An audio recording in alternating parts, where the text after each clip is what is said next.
Welcome back to the Lincoln Project. I'm your host, Reed Galen. Today, I'm once again joined by Matt Bennett, co-founder and executive vice president for public affairs at Third Way, a national think tank that champions modern center-left ideas. Prior to his time at Third Way, he worked on a number of campaigns, including the presidential campaigns of Michael Dukakis and Bill Clinton, where he went on to serve as deputy assistant to the president for intergovernmental affairs. He also has a bachelor's degree from the University of Pennsylvania and a JD from the University of Virginia Law School. Matt, welcome back. Thanks for having me. Let's talk no labels in particular, and third parties a little bit more generally. But let me give you a scenario that maybe we've all been talking about it, but it's starting to crystallize now that we're into 2024. I believe electorally that Donald Trump has a ceiling of somewhere like 45-46% nationally. And while he's a lizard, his people know this. They're very smart. They're not stupid.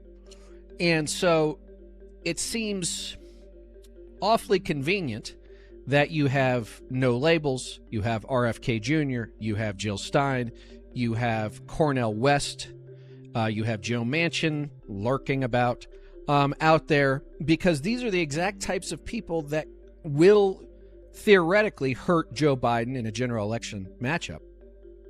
But Trump can't win without it, near as I can tell.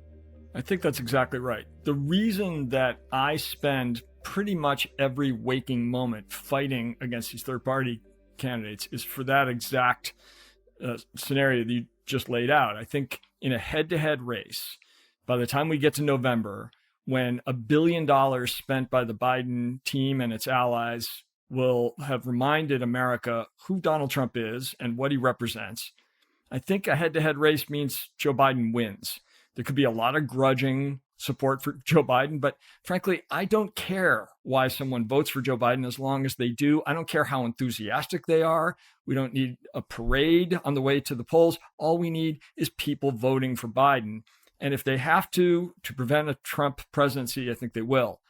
The problem is that a very small but very significant percentage of those people is pretty unenthusiastic about it, is looking for a way out. And to your point, there's a whole bunch of options for them that are kind of warming up in the bullpen right now. Hopefully they won't ever make it to the ballot, but there's a bunch of them and it's very worrying. Yeah, and let me run through the early, the undercard before we get to the big dogs.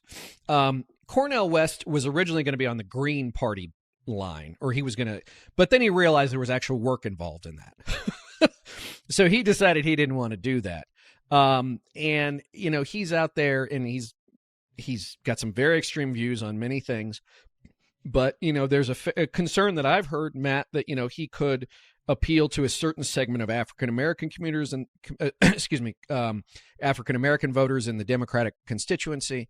You have Jill Stein, who I called nothing short of the Putin candidate, right? She's at a table with Vladimir Putin and Michael Flynn, by the way. She'll run on the Green Party line. Retrospectively, I think some Democrats, blame her for Hillary Clinton losing in Michigan.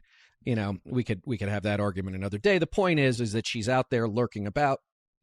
Joe Manchin, I don't know, right? I don't know where he thinks his line is. He's out there, quote unquote, looking for the middle of America. But I don't know that a 76-year-old former coal baron is really what the middle of America, even middle America, is looking for. And so that leaves us the likes of RFK Jr., who can't figure out who he knows and who he doesn't know, or at least his super PAC can't, and no labels. I think, and let's talk about Kennedy for a second. I think that Kennedy, despite all of the other talk, is a bigger threat to Trump. And let me just tell you why, and I promise I'll let you talk. I think he appeals to, first and foremost, what I call the FU white guy. The guys for whom having to get vaccinated to do something was the first time in their life that anybody told them they had to do something they didn't want to do. And if they didn't do it, they couldn't do something else, i.e., I had to get vaccinated to get on an airplane. I don't want to get vaccinated. I couldn't get on an airplane. This is the civil rights fight of my time, Matt. What's your sense of him? We don't really know. So it is very possible, and you are in good company. A lot of election experts believe that Kennedy would hurt Trump more than Biden. And there's very good reason to think that. His views are very extreme, and he's been embraced by the right. I mean, he's been hanging out with Michael Flynn also, and Roger Stone. There's all kinds of pictures of him with all these MAGA freaks. So sure, you could make the case that he would hurt Trump more. The thing I worry about is that we're in a game of inches here, as you know. We're talking about a handful of votes in probably 3 states, Wisconsin, Arizona, and maybe something else, Nevada, Georgia, Pennsylvania, Michigan. And we just don't know. Anyone who is on the ballot and offers an out worries me because of what we discussed earlier. Biden's support is higher than Trump's, but softer than Trump's. His floor is softer than Trump's. And so if you give people the opportunity to vote for someone else, and that person's name is Kennedy, there could be low information voters who don't know that he is a conspiracy, mongering nutcase.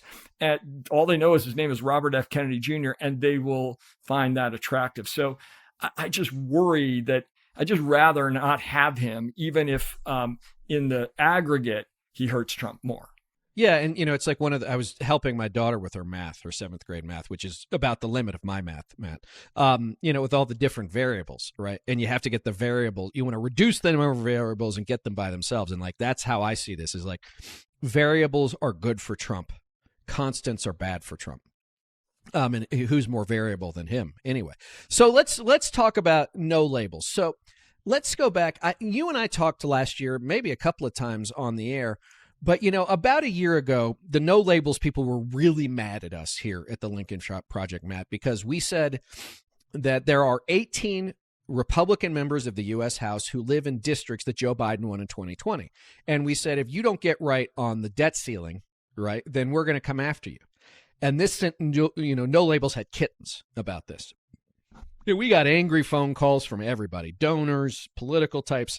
And eventually Nancy Jacobson and who is the founder of No Labels, and her chief strategist, this guy, Ryan Clancy, asked Rick Wilson and me for a call, a Zoom. And we get on it, and they're going through all this stuff about, we shouldn't do this, yada, yada. And we're okay. You can imagine how well it goes when you try and tell us what to do, right, Matt? And then at the end, we said, hey, guys, we know you're doing this third party thing. Like, we've actually done this. And with all due respect, like, you don't know what you're doing. You have no idea what you're getting yourselves into. The math doesn't work. We've tried it. Rick ran Evan McMullen's campaign in 2016. I worked for someone in 2015 who was thinking about it, worked for Howard Schultz in 2019 who was thinking about it. At the time, I should just, as a note, because people go, Howard Schultz. Remember, in the summer of 2019, we thought it was going to be Bernie Sanders. So let's just be clear, like, who we thought the nominee might be. And we're like, you don't know what you're doing. The math works. You got to see the data. Show us the data. Well, it's proprietary.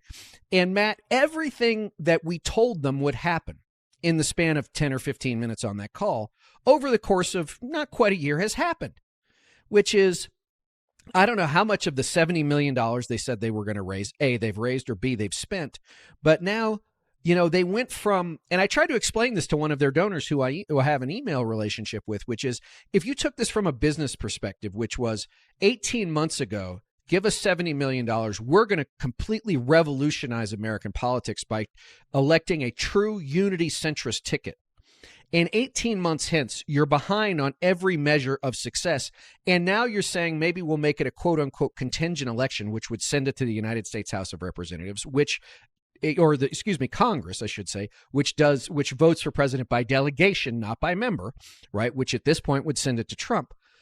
Would you be okay with this? No response, not surprisingly. So give us the latest on how you guys at Third Way, and more broadly, what I'm going to call the pro-democracy coalition, sees No Label, the threat they still pose, and what you think they're up to. Well, in contrast to RFK, there's no debate among experts, among people like you and me, about who a No Labels candidate would hurt. It would hurt Biden. There is no doubt about that. And therefore, from the moment we learned they were thinking about doing this, which was in September of 22, when they gave David Brooks access to their stuff in a column that he wrote, we were super alarmed about it. And right around the time you were talking to Nancy and Ryan, we were putting out stuff that said, hey, this is very, very dangerous. This is super bad. And in March, in coalition with you guys and with, kind of a broad array of folks, all the way from Move On the left to the Never Trump right, we began to really make the case that no labels going forward with what they purport would be a moderate ticket, a unity ticket of a Democrat and a Republican, or now they're saying it would be a Republican and a Democrat, would have 0.00 chance of winning the election. There is absolutely, positively no way that they could win the election, but would have carry an enormous risk of throwing the election to Trump for all the reasons we've already discussed, which is these soft Biden voters would look for somewhere else to go, and a handful of them, not a huge amount, but a handful of them would choose it. And so we remain very alarmed about it. Now, all of the work that we've done collectively for the last year has had an impact, to your point. I mean, they said that they would be on 37 ballots by the end of last year. They're on now today 13, but they are on 3 in battleground states in Arizona, Nevada, and North Carolina. And that is super bad because, again, if they have a candidate on ballots in those very close states, it could really swing the election to Trump. So we don't know what they're going to do. They were going to have an in-person convention in Dallas in April. Then it was going to be in March in April. And now it's going to be on Zoom. They have said publicly that they're not sure how they're going to pick their nominee, but it's pretty evident that the nominee is being picked in Nancy Jacobson's house in Georgetown. It's not going to be a democratic process. They're just going to choose somebody. And they don't have any answer to how are you going to win this election? I mean, you're going to nominate somebody in, let's say, April of this year.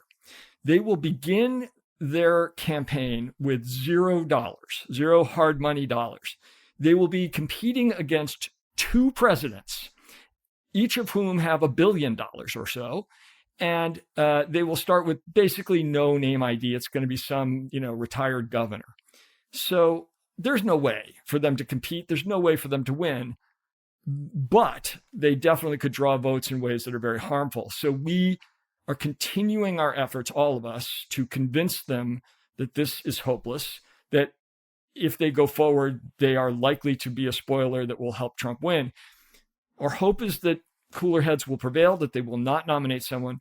And if they do, we're all going to have to make the case to voters, especially in the 8 swing states, that a vote for the no labels candidate is a vote for Trump.